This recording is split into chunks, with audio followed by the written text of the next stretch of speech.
कभी कभी मेरे दिल में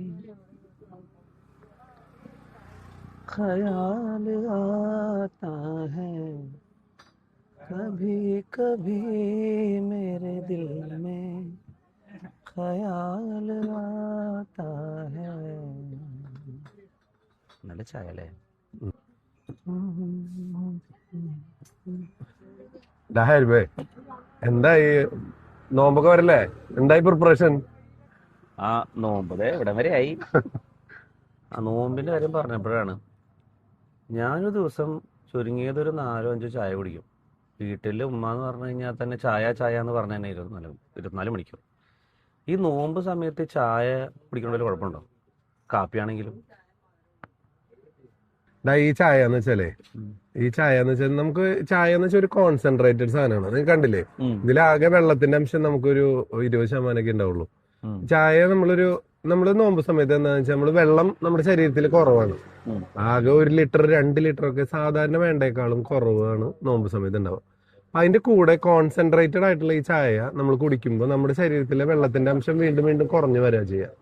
അപ്പൊ പരമാവധി നോമ്പ് സമയത്ത് നമ്മൾ വെള്ളം കുടിക്കുക വേണ്ടത്. പക്ഷെ എന്താ ചെയ്യണമെന്ന് വെച്ചാൽ നമ്മൾ ജ്യൂസ് അല്ലെങ്കിൽ ചായ അല്ലെങ്കിൽ കാപ്പി കുടിച്ചിട്ടാണ് നമ്മുടെ ദാഹം മാറ്റണത്.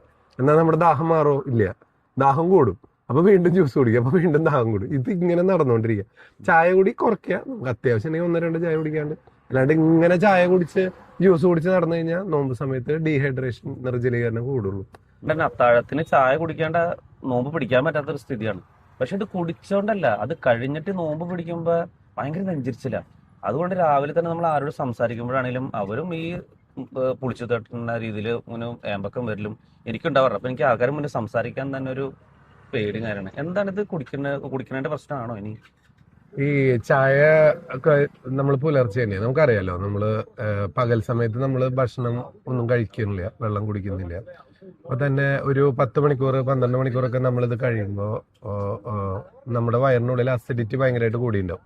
അപ്പൊ നമ്മള് നോമ്പ് വീഡിയോ ഉടനെ നമ്മൾ ചായ കുടിച്ചാലും പിന്നെ രാത്രി എന്ന് വെച്ചാൽ നമ്മൾ രാത്രി കഴിഞ്ഞ് നമ്മൾ അവസാനത്തെ ഭക്ഷണം കഴിക്കുകയാണ്. അതായത് അത്താഴ സമയത്ത് അവസാനത്തെ ഭക്ഷണം കഴിക്കണം. ആ സമയത്ത് നമ്മൾ ചായ കുടിച്ചു കഴിഞ്ഞാൽ ഈ ചായ എന്ന് പറയുന്നത് ഒരു കെമിക്കലാണ്, തെയിൻ എന്ന് പറഞ്ഞൊരു കെമിക്കലാണ്. ആ കെമിക്കൽ വയറിൽ എത്തിക്കഴിഞ്ഞാൽ വയറ്റിൽ കൂടുതലായിട്ട് ആസിഡിനെ ഉണ്ടാക്കും. അപ്പൊ ആ ഉണ്ടാക്കുന്ന ആസിഡ് കളയാൻ നമ്മുടെ ശരീരത്തിൽ ഒന്നുമില്ല. നമ്മൾ വെള്ളം കുടിക്കുന്നില്ല, ഭക്ഷണം കഴിക്കുന്നില്ല. അപ്പൊ പകല് മൊത്തം ആസിഡ് വയറിനുള്ളിൽ കിടന്നുകൊണ്ടിരും. ഇത് കഴിഞ്ഞിട്ട് നമ്മൾ വീണ്ടും ആ സൈക്കിള് കണ്ടിന്യൂ ചെയ്യും. ആ 6 മണി 6:30 ആകുമ്പോൾ നമ്മൾ വീണ്ടും വീണ്ടും അതിന്റെ കൂടുതൽ ചായ കുടിക്കും, കരിപരി കുറെ കഴിക്കും. അപ്പൊ കഴിക്കുമ്പോ ഇത് കണ്ടില്ലേ, ഇതിലേതാ നിനക്ക് ഇഷ്ടമുള്ളത് എന്ന് പറഞ്ഞേ?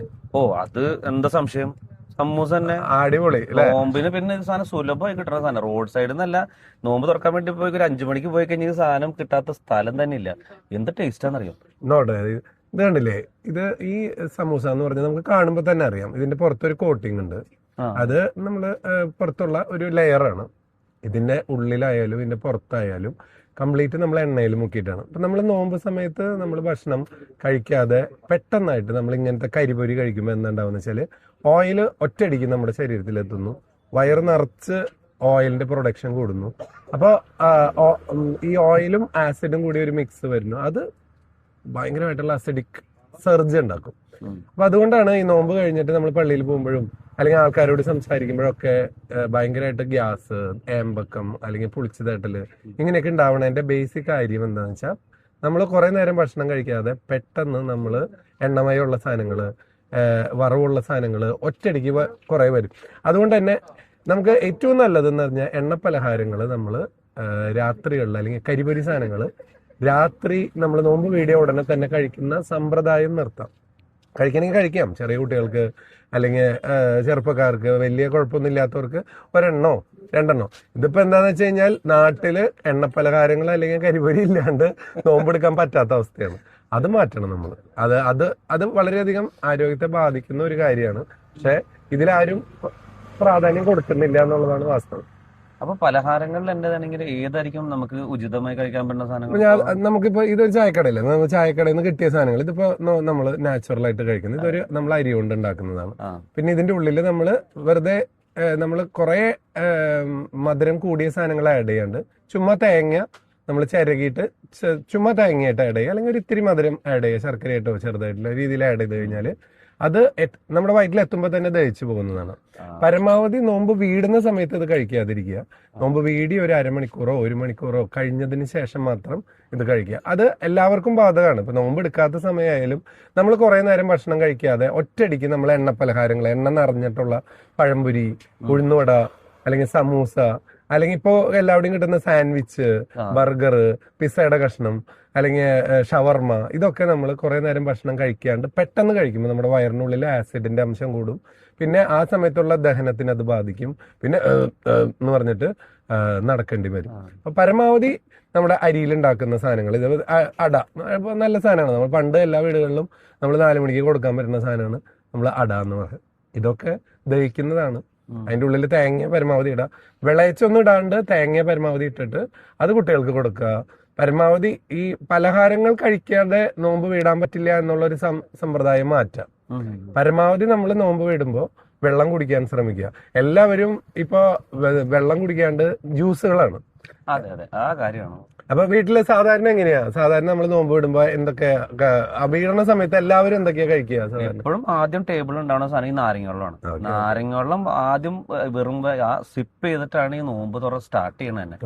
വെറും പച്ചവെള്ളം എന്നുള്ള ഒരു കാര്യം തന്നെ എനിക്ക് തോന്നുന്നു ഒട്ടുമിക്ക ഒരു 90% വീടുകളിൽ ഉണ്ടാവാൻ ചാൻസ് ഇല്ല. എന്റെ വീട് പോലും ഇല്ല. ഈ നാരങ്ങ വെള്ളം എന്ന് പറയുന്നത് നമ്മൾ മനസ്സിലാക്കുന്നത് അസിഡിക് സൊല്യൂഷൻ ആണ്. നാരങ്ങ, ഓറഞ്ച്, സിട്രസ്, ഇതൊക്കെ വയറ്റിലെത്തിക്കഴിഞ്ഞാൽ ഉടൻ തന്നെ അത് ഇറ്റ്സെൽഫ് അതൊരു ആസിഡാണ്. വയറ്റിലെത്തുമ്പോൾ അത് അസിഡിറ്റി കൂട്ടും.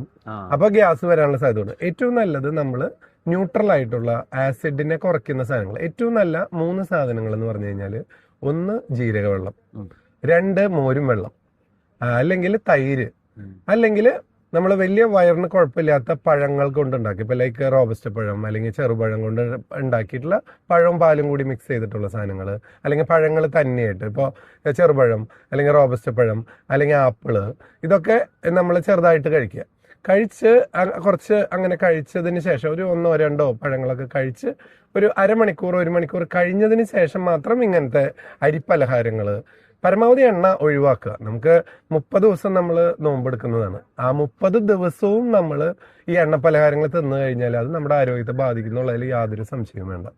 പരമാവധി ലഘുപാനീയങ്ങൾ കഴിക്കുക നോമ്പ് വീടുന്ന സമയത്ത്. പിന്നെ പരമാവധി വെള്ളം കുടിക്കുക. നമ്മൾ ഒരു ദിവസത്തിൽ രാവിലെ പുലർച്ചെ ഒരു 4 മണി 5 മണി മുതൽ വൈകിട്ട് 6-6:30 വരെ നമ്മൾ വെള്ളമൊന്നും കുടിക്കുന്നില്ല. അപ്പോൾ പരമാവധി ആ സമയം ആദ്യത്തെ 1 മണിക്കൂറിൽ നമ്മൾ 1 ലിറ്റർ അല്ലെങ്കിൽ 1.5 ലിറ്റർ വെള്ളം നമ്മുടെ ഉള്ളിലേക്ക് എത്തണം. അത് ജ്യൂസ് ആയിട്ടല്ല, വെള്ളമായിട്ട്. അത്താഴത്തെ സമയത്ത് അത്താഴത്തിന് സമയത്ത് കുടിക്കണം. അതോടൊപ്പം തന്നെ വൈകിട്ട് 6:30 മുതൽ 7:30 വരെയുള്ള സമയത്ത്. അപ്പൊ നമ്മൾ ആദ്യം നോമ്പ് വീടി 3 ഈന്തപ്പഴമൊക്കെ കഴിച്ചിട്ട് നോമ്പ് വീടി. അത് കഴിഞ്ഞിട്ട് നമ്മൾ വെള്ളം കുടിക്കുക. പിന്നെ ചെറിയ ജ്യൂസൊക്കെ ഉണ്ടെങ്കിൽ കഴിച്ചോ. അല്ലെങ്കിൽ ഏറ്റവും നല്ലത് ജ്യൂസിനേക്കാളും നല്ലത് ഈ പറഞ്ഞ പാല് ചേർത്തിട്ടുള്ള, പഴങ്ങൾ ചേർത്തിട്ടുള്ള സാധനങ്ങളാണ്. പാല് ഒരു ബേസ് സാധനമാണ്. പാലിപ്പോ പാലായിട്ട് വയറ്റിന്റെ ഉള്ളിൽ എത്തുന്നുണ്ടെങ്കിൽ അത് അസിഡിറ്റി കുറയ്ക്കുക ചെയ്യുക. പക്ഷെ ചായ അസിഡിറ്റി കൂട്ടുന്നതാണ്. കാപ്പി അസിഡിറ്റി കൂട്ടുന്നത്. അത് കട്ടനായാലും അതെ, കട്ടനല്ല പാലൊഴിച്ചിട്ടായാലും അതെ.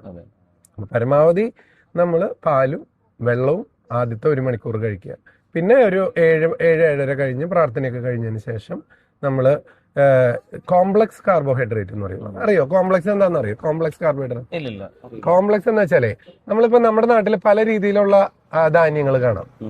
നമ്മള് അരി, ഇപ്പൊ അരി തന്നെ നമ്മൾ എടുത്തു കഴിഞ്ഞാല് തവിടോട് കൂടിയുള്ള അരി, അല്ലെങ്കിൽ ഇപ്പൊ റെഡ് റൈസ് എന്ന് പറഞ്ഞ് കാണാം, ഫുൾ തവിടായിട്ടുള്ള റെഡ് റൈസ് കാണാം. അതൊക്കെ കോംപ്ലക്സ് ആണ്. ഇനി പോളിഷ്ഡ് ആയിട്ടുള്ള വെളുത്ത് നല്ല ഭംഗിയുള്ള ഇതുണ്ടല്ലോ, അത് കുറച്ചും കൂടി റിഫൈൻഡ് ആണ്. റിഫൈൻഡ് എന്ന് പറയും. തിളങ്ങി നിൽക്കണ. അപ്പൊ തിളങ്ങി നിൽക്കുന്നത് നമ്മുടെ ശരീരത്തിൽ ദഹനം അധികം ഉണ്ടാക്കില്ല.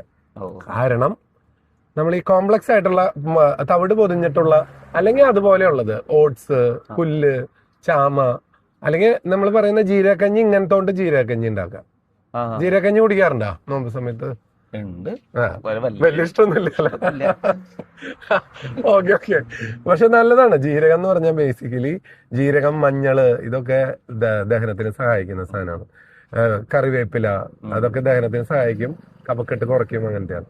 അപ്പോൾ ഇങ്ങനത്തെ ഭക്ഷണങ്ങളാണ് കൂടുതൽ നല്ലത്. പക്ഷെ വെള്ളം നല്ലോണം കുടിക്കണം. വെള്ളം കുടി വളരെ കുറവാണ്. ശരിക്കും 1.5 ലിറ്റർ മുതൽ 2 ലിറ്റർ വെള്ളത്തിന്റെ കുറവുണ്ട് എല്ലാവർക്കും. അപ്പോൾ അത് കുടിക്കാത്തതുകൊണ്ട് പലരും ഇങ്ങനെ കാണുമ്പോൾ നമുക്ക് മനസ്സിലാവും യൂറിൻ ഇൻഫെക്ഷൻ കൂടും, കഫക്കെട്ട് ആ സമയത്ത് കൂടും. എന്താണെന്ന് വെച്ചാൽ ഉള്ളിൽ നമ്മുടെ എല്ലാത്തിനെയും അബ്സോർബ് ചെയ്യാനും നോർമൽ ആക്കാനുള്ള വെള്ളത്തിന് കൊടുക്കും. ഈ ചെറിയ കുട്ടികളൊക്കെ നോമ്പ് എടുക്കാറുണ്ടാവും.